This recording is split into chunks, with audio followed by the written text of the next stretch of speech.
Cine Europe is not the only industry event taking place this week. We also have in Chicago the Independent Film Exhibitors Conference, a joint effort of Art House Convergence and the Film Festival Alliance. They have released the results of their annual audience survey. Some very heartening numbers here among members of Art House Convergence. So it's a wide swath of the independent and art house cinemas across the United States. There's been an 8.8 uptick in grosses compared to last year, 2024 to 2025.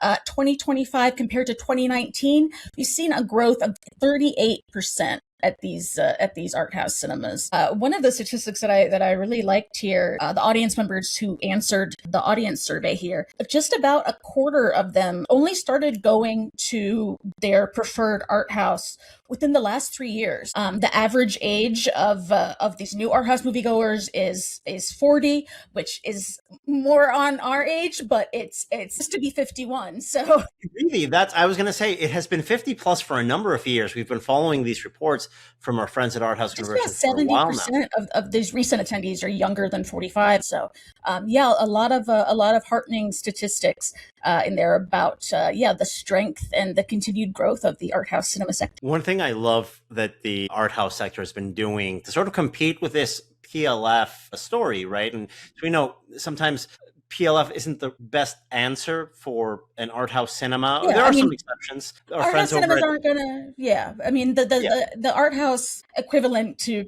PLF is the curational element, the community element. Beyond that, actually, I think having celluloid going analog ends up being a premium in itself. And we saw that in this respondent survey from Art House Convergence and their audience survey. If you have something in 35 millimeter, if you have something in 70 millimeter, you can advertise that as a premium. And there are some art houses out there, a shout out to our friends over at the Southampton Playhouse, that have an IMAX, within their site.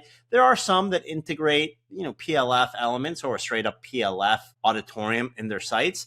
Not everyone does. It doesn't make sense for everyone, but you don't have to. If you don't want to make that investment, you can go analog and you can really advertise these sort of screenings. I think social apps like Letterboxd have done wonders in reviving the appeal of analog and celluloid first showtimes and screenings. Mm-hmm. And I would love there to be a future. And this happens a lot in France, which I think leads the way in informing the viewer on formats and how you can experience a movie. I would love for there to be a way when we have technical and presentation stats aligned with every single listed showtime